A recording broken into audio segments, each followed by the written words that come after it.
And I unplugged and it's delay. I don't know why it does this. That's odd. It's okay though. I guess I can be heard. That's the important part. Yeah, we're good. No worries. All right. This Twitch alert came up and I started flipping out. I was like, now what? And we're here. We've missed a game. Sam and I had plans. Yeah. But I mean, that's what you get. I mean, it is weird when we have to go out in the real world. I was going to say, I think it's more impressive that we had no plans for the rest of the playoffs. Well, usually I try and keep it pretty pretty free. Yeah. Pretty clean. Don't want to be bothered most of the time. Agree. But we are here. We're having alerts on Twitter and Twitch. Apparently, we're not streaming, so that's kind of cool. Good for Twitter. It says, "How about them Celtics?" Twitter is got a red exclamation mark for me. Maybe it's working. Maybe it's fine. Mine are all checked. The only one is Twitch. Okay. Oh yeah, I see it on my phone. We're good then. But we are here. Yes. We were not here last game. Also, could not pod last game because, like I said, we were busy. But pods will be back for tomorrow morning, so you'll have that in your inbox. Stream is here, and the Celtics have decided to show up after game one, which is nice. The Celtics have decided. Kind of rules. We talked about this after game one. I said to you, I still feel like they'll be okay. It just felt like they needed this kick in the ass. Unfortunately, like, they shouldn't need it, but it feels like this team often does need that extra little boost in a series. And I guess game one acted as that boost for them because they are they're playing like the real Celtics again. Obviously, game two was a 35 whatever point blowout. As much as Sam would love that to happen every night, that's just it. You're not going to have a 35-point blowout every night. That's just not realistic in the NBA. But game three wasn't necessarily as big of a blowout, but it was wire to wire in the second half. They led after every minute after midway through the second quarter. It was about as dominant of a win as you can have without it being a blowout, if that makes sense. Like it was a pretty convincing win. They guarded Embiid well. He had 30, but they still guarded him well. That's what happens when you have a superstar player. They completely shut down James Harden again. I saw this, I think it might have been Grandy tweeted midway through the third quarter. The only reason the Sixers were really in it was because outside of James Harden, the Sixers were shooting 48% from three. So like, I mean, what are you going to do at that point? That makes me feel good. Yeah, so the Celtics had a big game. I'll get the real numbers on that for the rest of the game because I know that was like halfway through the second quarter, so I'll take a look here. But Celtics are looking good, and they have a chance to go up 3-1 today, which is good. Yeah, so Landon is right. These should all be blowouts. I came on after game one and I complained that the Celtics were fake, and then the Celtics won by a million, and then they won again on the road. I did not get to watch game three really at all. I was following it very closely on the scoreboard, and I will say a few things. One, like you mentioned, very good that they managed to control the game the whole time. Two, good that they I don't think it ever got within one possession in the fourth quarter. So good on them for that. 2 or 3, Tatum, 7 points, 2 of 2 in clutch time. Excellent. This is the things that as fans we should be excited for. And really, now you have a day to beat the fake allegations. You go in there today, you win. You're not fake. This is a chance to prove yourself. This is okay. Are these guys killers? Because essentially, if you win today, this is over.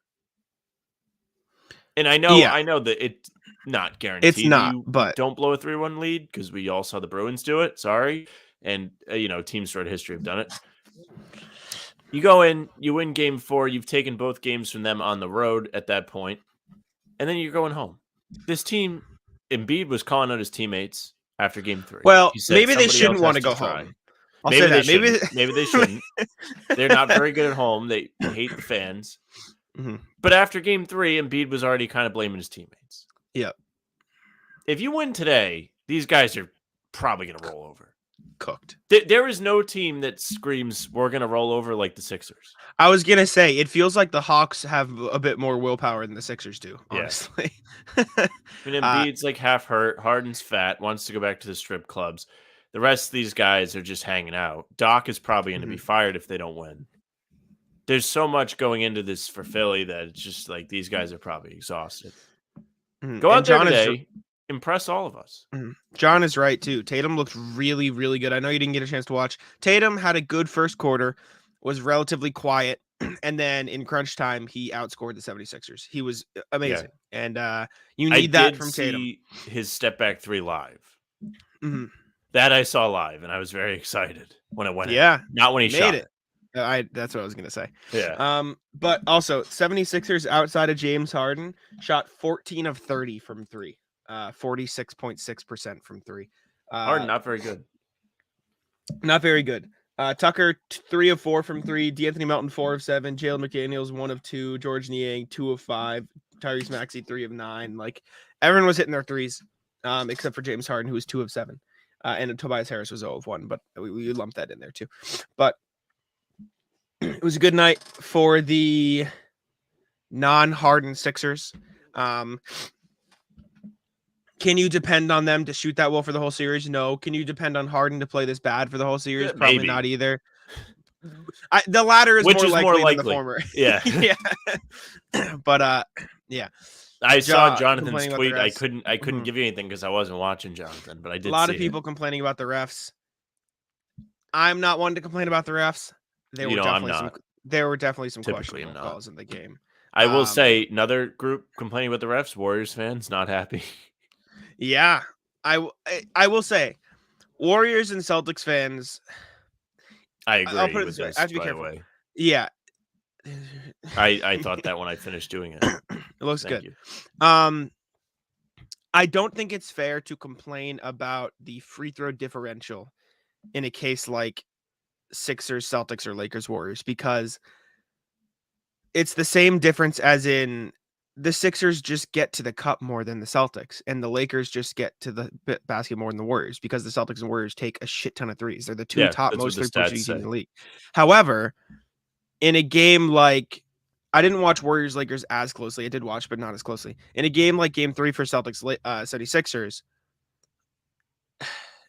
a lot of the calls had nothing to do with free throws. It was just like, there was like hand check calls in like the fourth quarter and 2 minutes left, right? Like Marcus Smart's guarding Embiid. He pushes through a screen. He puts his hands on Embiid a little bit and they call it. It was just like weak stuff like that. Do you know what I'm saying? Like it was just, ticky tack. That's the word for it. Like, those ones need to go. Mm-hmm. Let me see if I can find them. It was just a lot of like pointless calls that felt like, what are we doing? Also, I'm heated. I missed Scott Foster. I watched at a friend's house, so I was less in tune with the commentary. A lot of people, from what I saw, they were just like rooting for the Sixers. Is what I heard. It's been like that all series. Game 1, Kevin Harlan very excited when Harlan. I didn't listen to Game 1 and 2. Yeah, but yeah, I don't know.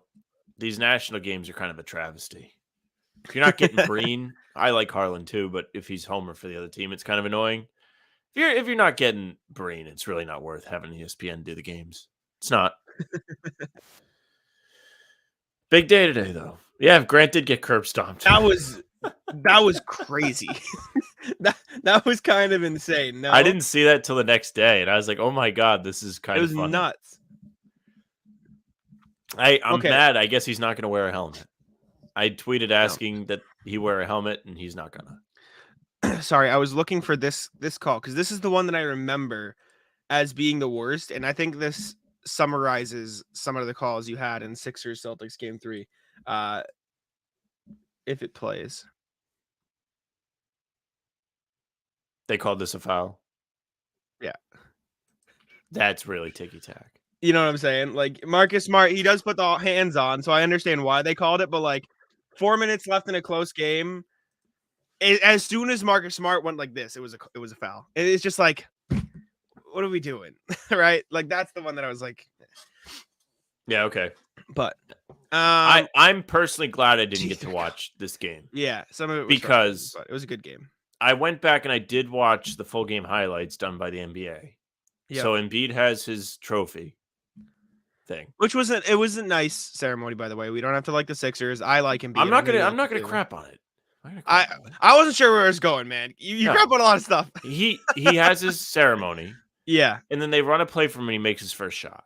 So if I'm me the way I watch games, and I'm watching that game, I'm like, he's going to have 50 points today now. Yeah. Because he's pumped up from this. He did okay. He shot 9 of 19 from the field, shot 1,000,000 30. free throws. He did have a lot of free throws. He was good. The rest of them are not that good, I guess.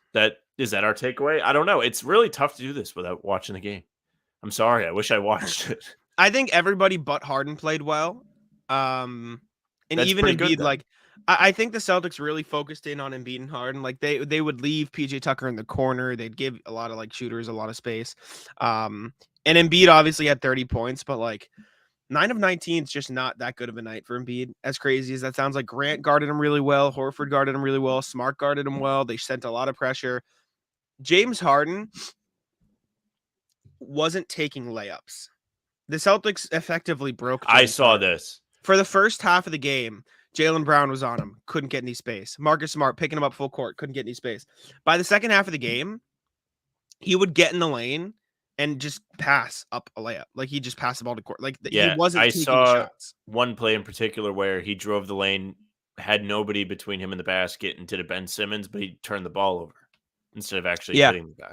Yeah, he was so terrible. Harden might actually be worse than Ben Simmons. He's been awful since game one, like horrendous. It's kind of bullshit. They lost game one by 4 points, effectively 2 without the fouling at the end, and he had 45 points. This guy has played like me for 2 games now. I will say, Celtics though, could be up 3-0. He still had 16 and 11 landed, yes, but it was a terrible game. He played like shit. Also, the dummies saying to double team him in game one, the guy averages, 11, 12 assists this year? You don't think he's going to be able to find the open guy? Agree. And this That's is one also thing very true. He does play different when Embiid's on the court. And I think the biggest thing is, as backward as it is, I see a lot of people comparing it to like Patrick Ewing. Like the Celtics just defend the Sixers better with Embiid out there. Like it's just easier for them to defend the team when they can have one guy in Embiid, send pressure at him, and then scramble in rotations and cover shooters and like pressure the defense, right? Like with the Embiidless, and this isn't an excuse for losing game one. You still should have won the game, right? This is just like my explanation of how I think the defense has played out. In game one, you have like a Sixers team they're all playing free. They're all playing fast. There's nobody clogging the lane. Everyone's running. Paul Reed's in the dunker spot, maybe, but like they're all just running around, like playing super quick and without really thinking. And since Embiid's back, it's a lot of pick and roll. Let's just get him the ball in the post. Let's just let Embiid go to work, right? It's a lot of like slowed down, slow paced half court. And the Celtics half court defense is pretty damn good if we've realized, especially when they're not getting hunted on switches. Exactly. So also, I think they've done very Horford. well. Al Horford had a big game. That I knew. Horford, huge. Yeah, he made 5 threes. One of them was big in the clutch. Philly cuts to 4. He comes down, makes one right away. Yeah, needed that one. Big game from Horford. Big game from Grant. Didn't do much in the stat sheet, but man, sounds like another day in the office for Grant. I think he earned a lot of respect from a lot of Celtics fans, though, after getting his face stomped on, getting stitches, then getting back out on the court, right? Like that's something Celtics fans enjoy, even though as backwards as it is. And yes, Al Horford, elite shooter, absolute beast. Did you see? I thought it was great. The video of Grant just getting stomped. Like I said, I didn't see it till the next day, so. Once I saw it, I knew it probably wasn't anything serious. Well, if it was, I would have heard. Well, he had stitches.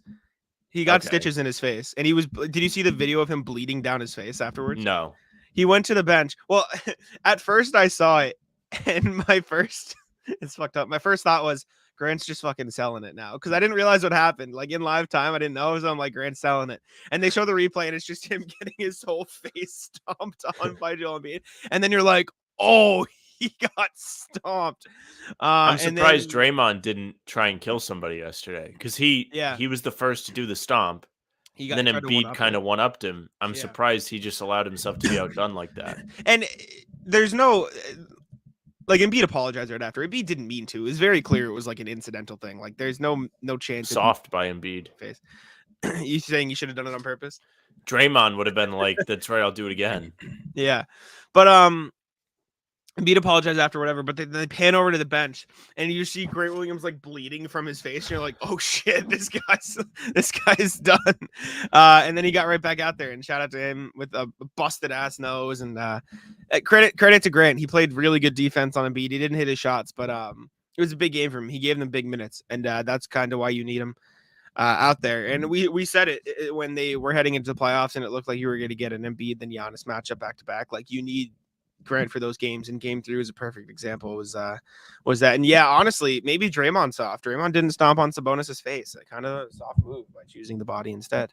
But anyways, Yeah, maybe big he game. was actually considerate. Like he was trying to not hurt Sabonis. He's like, I could have stomped on his face, but I moved it slightly down to the ribs. Yeah. Also, poor Warriors. Embiid Warriors didn't got even stomped. apologize. He said it wasn't on purpose. I swear. Oh my God! Stop it, Jared. Stop. You know what my favorite trend of the playoffs is Embiid just being questionable every game now. Yeah. Like, wow, You I know, really don't think I he's will gonna say play it would kind of be a power move of Doctor to say, you know what, 0-2 with Embiid, man. Sit down on the bench. Get him out of here. Yeah, his MVP just at home. They're like, no, we're not gonna play him. Oh man. Let's see. Embiid is officially in. Good. I'm glad. And the best part about this is a lot of the times you see, I know he doesn't say I'm sorry, Jared, but he's very clearly apologetic. Like, come on. He goes, my bad. Sorry. Heading into the series, you were going to hear a lot of 76 fans, oh, it doesn't matter. Embiid's not there anyways. Embiid's hurt. Now, the only game they won was without Embiid. So what's your excuses now? Like, what are the excuses going to be now if the Celtics win this? You know what I'm saying? So if anything, it's nice. Let's go through here. Joe says, fuck the Warriors. Sam, I know you like the Warriors. I'm pro Warriors in this, especially in this situation. Well, we can rephrase it. The Warriors, if you want to say F fucked. the Warriors, you can say F the Warriors because they played like bums yesterday. We can go down. They were that route. terrible. They were bad. Yeah. Klay Thompson just running down the floor, not even looking for a pass, and then from that point on, they just kind of sucked. These guys just get rattled. I mean, the free throws are kind of crazy, but like you said, there's such a differential. The Lakers take the least amount of 3-point, or not the least. They're like 26th in the league in threes. They just get Warriors into the take the like, most. Of course, they're gonna get free throws, right? Like, yeah, that's just how it works. Like, well, also, if you remember correctly, the referees lost sleep when LeBron threw a tantrum at the Garden. True. And ever since then, they've had the most free throws by far. True. Who you guys thinking are coming out of the West? I think the Nuggets still. I'm going Denver to come out of the West this year. I don't know what to think. Don't ask me about the West. We agree on this, Joe. Yeah, nobody. I don't think anybody thinks Poole is good. Even Warriors fans don't think he's good. Yeah, you. I can't believe the Celtics let that guy get a ring. That's yeah. I think about that at least once a week. Yeah, Bergen saying the whole Western Conference doesn't play any D. The Lakers do, and that's about it. But their offense is enough where it doesn't matter as much, unless it's the Warriors missing a bunch of threes. So there's that. Imagine Harden scores 50 if they sit Embiid. Imagine.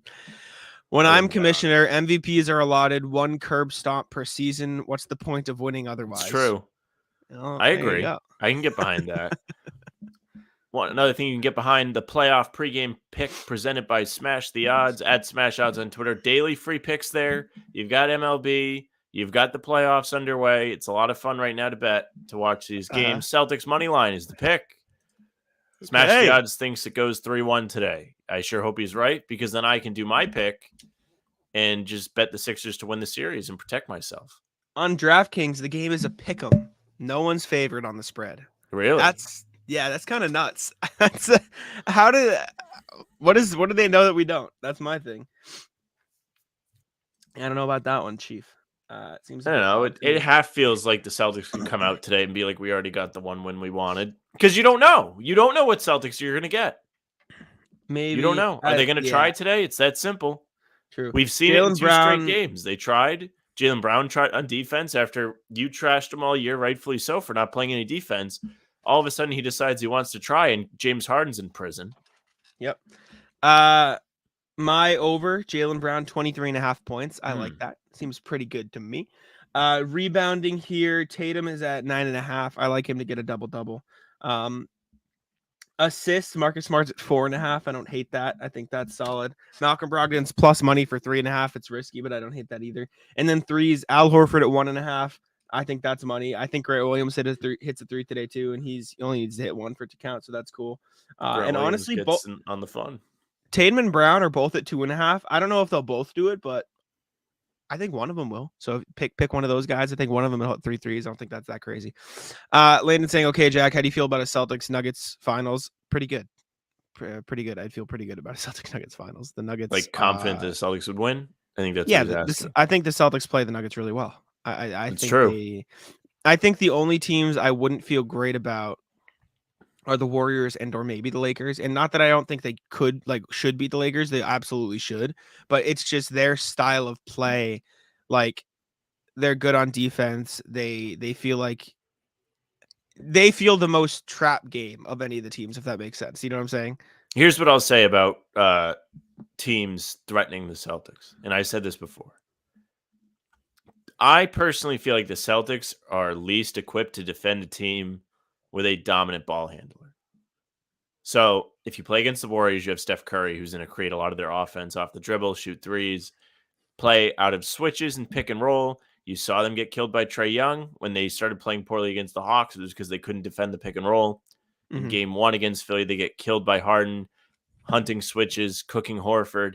If you're playing against a team like Philly with Embiid, that they're going to run offense to the center, like Denver with Jokic, even though Jokic is a very diverse type of player, head on a swivel, always looking for his guys, but you're not going to have to deal with all these guys just trying to hunt switches. It's true. Halfway through the message. It's true, though. There's truth to it. Like even the Lakers, right? If AD's their best guy, he's obviously going to get his if he decides he wants to try that way. He's literally the Celtics if the Celtics were a player. Sure. But you still have like Horford and Rob Williams to try and battle with him. Yeah. I mean, Golden State is the scariest team to me. That's what I think. I agree. And I will say, I think the Celtics can guard teams with elite ball handlers. It's not the perfect comparison, but you saw them roll through the Nets last year when Kyrie was on the team. And say what you want about him, but he's a dominant ball handler, like just definition. Like I think this is a new thing. In fairness, maybe. I think Horford might have lost a bit of his defensive ability. I think that's part of it. I wouldn't categorize Jamal Murray as an elite ball handler. He's good, but they're not going to run everything through him because they'll run stuff through you. Exactly. The reason I say the Lakers are probably my second least would want to face them, I think they do have good ball handlers. Like I think as much as I said Jamal Murray isn't, I think D'Angelo Russell is like a good ball handler. Like I think he would do it. Obviously, like as much as he's old, like LeBron James is still a good ball handler. They play LeBron off the ball a lot. I know they do. He's just hanging out. I think the thing that worries me there is they're probably the best defense left in the playoffs. They just are. And so I think they could entice the Celtics to take a lot of one-on-ones. Like Tatum would play one-on-one a lot. Brown would play one-on-one a lot. And we know that we don't like that. So I also think they're the biggest team the Celtics would look at and say, oh, we don't need to try this hard because it's just you know what I'm saying? Like, I feel like I would sure hope that these guys would get to the finals and realize they have to get up for games. You think so, but yeah, you would think so. If they're getting to the finals and they're like not trying, these guys need to like. I will also say, I don't know. Let's not skip over the conference finals because really am not looking forward to a matchup against the Heat. Not that I don't think the Celtics can win. I just don't want to watch it. I have no interest. Spoelstra, he's going to throw a zone on. They're going to be like, oh my God, what do we do against the zone? Yeah. You're going to have Jimmy Butler, who's continued to be very good. Bam. Looks like he's not trying to go play in China anymore. He's starting to try a little bit. Duncan Robinson's hitting shots. Well, I don't know if Duncan Robinson's done a whole lot since the first round, but Strus has been pretty good. Either one, whatever. Gabe Vincent's good. Caleb Martin's good. Kyle Lowry's maybe the most irritating player on the planet. Just annoying. Don't want to do it. And it looks like the Knicks are gonna fold. Wow, it looks like the Knicks aren't good. Who could have told you that?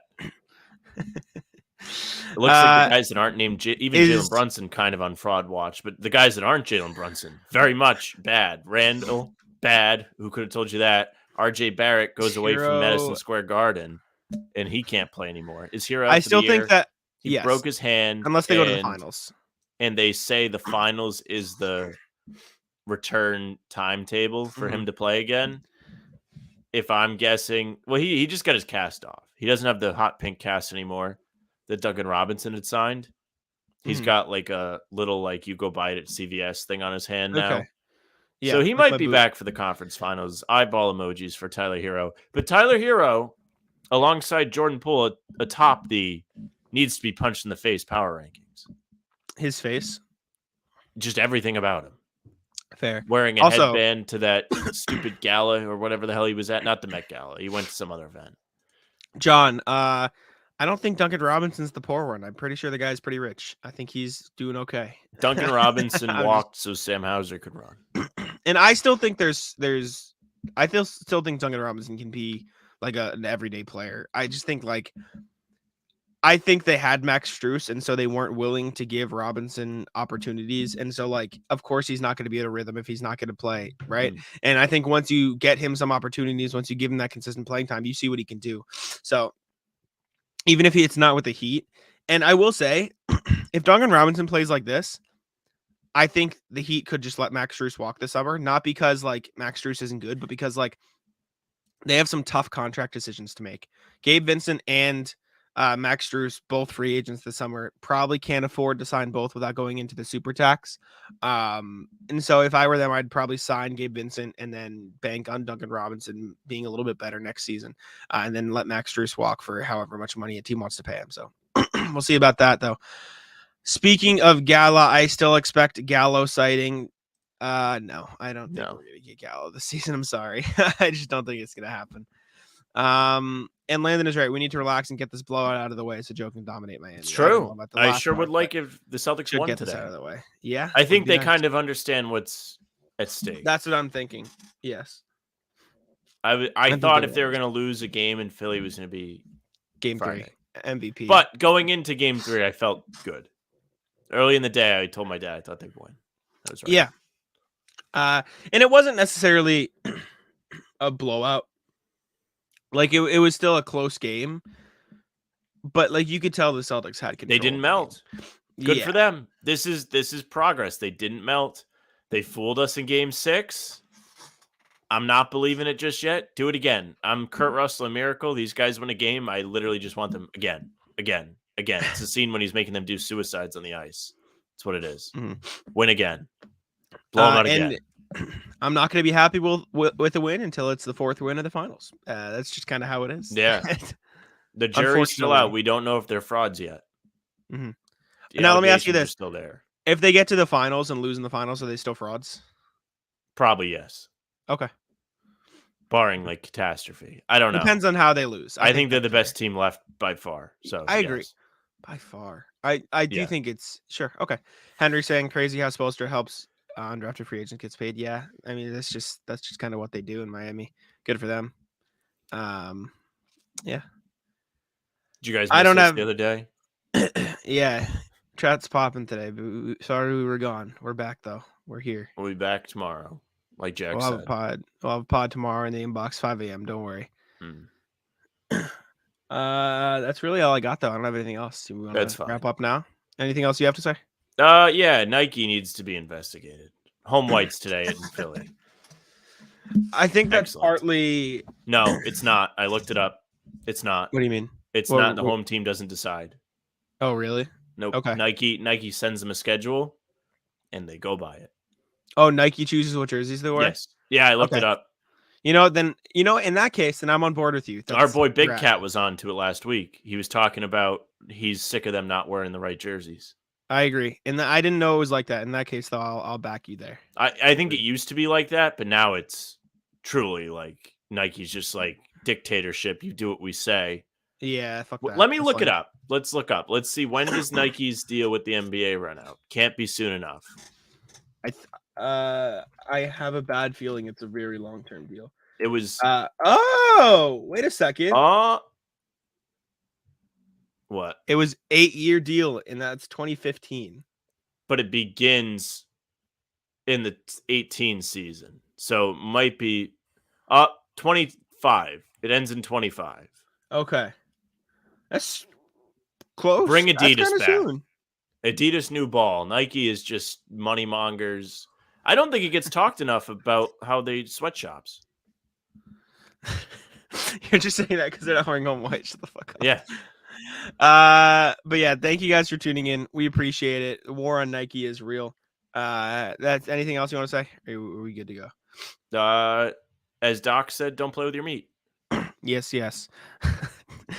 Use code HBTC on SeatGeek if it's your first purchase. Check out a game on us. Be like Lewis. We appreciate it. Check us out on all the social medias, TikTok, Instagram, Twitter. How about them C's? Facebook. How about them Celtics podcast? Subscribe to the channel. New podcast will be out at 5 a.m. tomorrow. We're recording later tonight. And yeah, thank you guys for tuning in. Pregame show will be back on Tuesday. And we'll see you then. All right.